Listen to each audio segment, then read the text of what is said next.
So it was quite a statement that Mason Cobb was the one chosen to go media day to represent the defense. What does that kind of say about his stature already in this team? Well, he came in here and he handled his transition very well. He's great to be around, and just in the short time we've known him, he came here with a purpose. The guys around him respect it. He backs it up with a lot of his play. So, but you could have chosen probably a couple of those guys out of that room. Sure. All we got a lot of good kids in there. Was there anything that you couldn't see on film when you recruited him that you've noticed since he's been here? That I couldn't see previously? Yeah. Yeah, he's come in and done a really good job. He's got a good feel for concepts and schemes that we run. When guys are, they've got experience of doing it and playing multiple games in their college career, gone through multiple game plans, they can adjust pretty well to the things that we ask them to do. So, he's done a great job for sure. Where have you seen? I mean, Shane Lee's played a lot of football, but this offseason, what have you seen from him as he continues? I think it's more intent. Not that maybe last year wasn't intentional, but you got some data points to look at on where you can, what you did well and what are some things that you can improve. I think there's a lot of intentional work on his part as well as everybody else in the room in terms of taking our next step to be more productive and things that we need to do to play better defense. With Eric Gentry, we saw him tweet that he's gained some weight over the offseason. How would you kind of describe the transformation he's made? I think, we knew going into it a year ago that, he's going to need to add weight. And it's not going to be a deal that was going to be done overnight. But the thing, as you saw throughout the season, he probably maybe lost a step where it would be the ankle injury or, just maintaining that weight throughout the year. And just like everybody else, you look at it at the end of the year and there's some data points that there's some feedback that you got that was some good, a lot of it not very good. So it's something that we all kind of made a huge commitment to, and everybody in the program, because he can be a program-changing guy when he's healthy and playing well. And for him to be his best version, he's going to have to add some weight and continue to add weight and be able to maintain it throughout the year and stay healthy. So, but there's been a huge emphasis on that for the multiple people throughout the program, including Eric. In terms of his play and performance, what was the area that he had to really hone in on to get to the next level this year? A lot of, and this goes for a lot of those guys in that room, Eric had never actually played inside linebacker. He'd done some main things athletically that we had seen on film. Obviously, he's got pretty good speed, and obviously he's got length. His willingness to be physical at the point of contact was good, but again, with his strength gains and his weight gains, it's going to be better. But just like across the board, all those guys identifying some things that they can improve on and go attack it. We'll see where it all shakes out. What are some of those, when you talk about data points and the things that you guys really look at going from last year to this year, where's the improvement that you see? So especially at linebacker, it's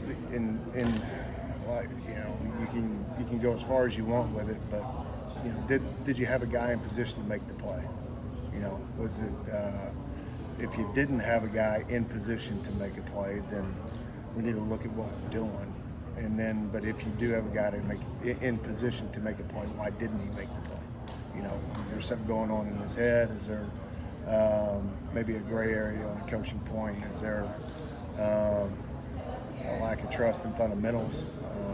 But a lot of those things, would it be tackling, would it be coverage, would it be mental errors? Those are some things that obviously keep talking about data points and feedback on what's good and what wasn't good, and kind of build off of that. With Tackett, how does he compare to the other freshman linebackers you've had over the years in terms of where he's at? Yeah, he's got a unique ability to not complicate things in terms of what's his job that play, and the job is tackle the guy with football. You know, he doesn't complicate that, and that's a refreshing thing to be around. Because, you know, some guys get paralyzed on, I don't know the exact assignment. I can't remember the exact assignment that I'm supposed to be doing here, but at the end of the day, he does not confuse that with pulling the trigger and going and tackling the guy with the football. And that's why you saw so much production out of him throughout the spring practices. And his knowledge of the playbook has steadily gotten better, and I'm expecting a lot of good things out of him this fall camp. You recruited him for many years, a long time. Yeah. You know, I recruited that high school in particular for, I've represented 3 different schools going into that high school. So his uncle was the head coach, and he's no longer there. He left to go to another place this offseason. But, I recruited that high school with tackles like 5th grade. Do you recall the first moment you saw him on film and he really popped? You said, "Oh, this is a guy we got to prioritize." Yeah, I mean, his uncle reached out to me after his freshman year. He was like, you might want to look at this kid. And I'm like, he sent me his name. I'm like, okay, so it's like your son or your nephew. And I watched it. I was like, oh, okay, he's a legit guy. So, Jess Curtis, he does a good job. Where were you at that point when you first? When I first started recruiting there, Missouri. Okay. Yeah, University of Missouri. You have a lot of different kinds of linebackers in your league when it comes to size and abilities and all that. How do you kind of separate all of them in terms of where they go? Yeah. And how do you kind of look at the depth chart and decide who plays where? It's a big challenge. I mean, because there's, we've got legit competition to get on the field this year. It's a legit competition to get on the field, and I think you get the baseline. Can all of those guys be able to do the bare minimum to get on the field at Mike or at will? And the answer is, obviously wouldn't be considered them if it wasn't a yes on that. And then after you kind of get the base level, can they line up? Can they run well enough? Can they tackle? Can they handle their stuff in coverage? Past that, what separates them from the next guy? How consistent are they? Are they going to be able to possibly change the game in terms of being able to be a playmaker on defense? So those are some things that we're going to look at with all those guys. Consistency is a big deal, but also playmaking ability on the defensive side of the ball is also going to be a separator. And how many times in a row can you do it? We talk about being elite. Everybody can do some good things once in a while, and the good ones do it, often, and the elite ones do it all the time. There's not a lot of drop in production, but those elite guys are the ones that can continually separate themselves.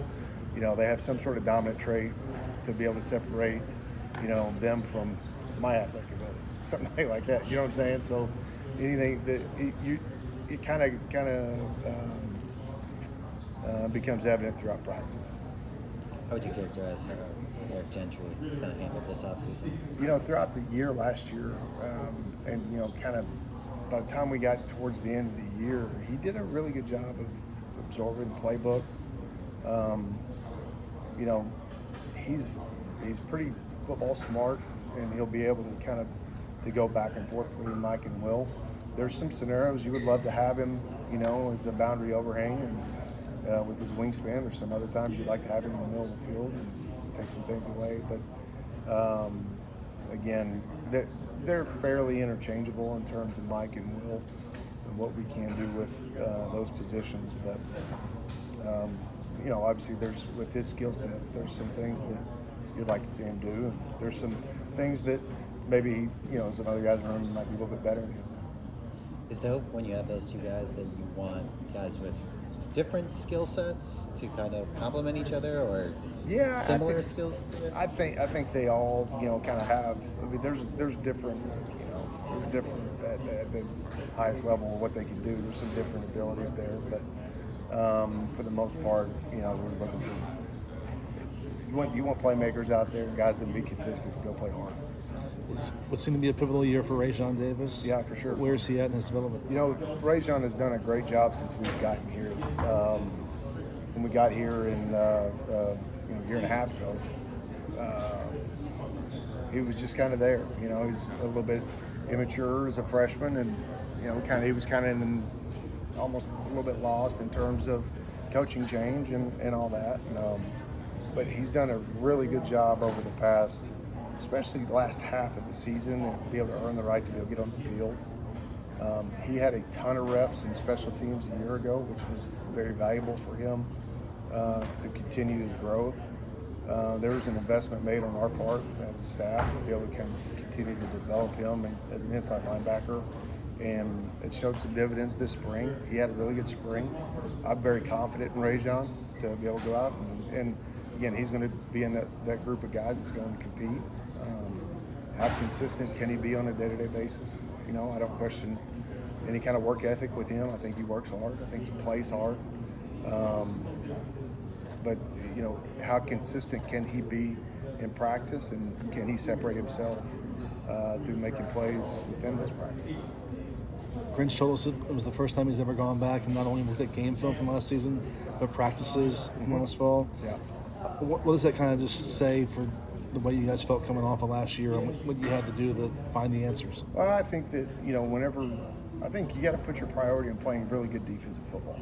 And, and this sounds however it sounds, but, we got a good team, and go out and play very well.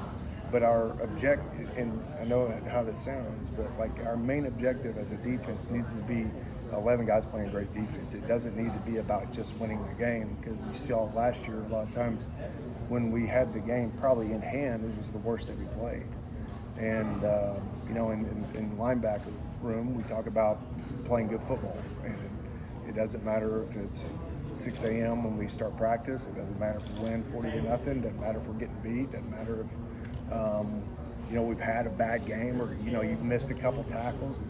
It's all about those 11 guys that's on the field that's playing good football, and that's got to be the main focus, and not just about winning. It's got to be about playing great football every snap. Solo's kind of jumped around. You guys jumped around last year and this year. Who's that? Solo. Yeah. He came in as a linebacker. Yeah. Was there any conversation last offseason about him joining the linebacker? Yeah, whenever we first got here, maybe the first position meeting I had, he might have been in there. Watching off-season workouts when we first got here, movement skills and just kind of maybe his injury history that he's had, we thought probably his best bet would maybe play on the edge. And that guy had a really, really good spring. Very proud of him. He had, his head was in a good spot. He was a leader out there, and the things that Solo does well, they really show up in spring ball. Was there any conversation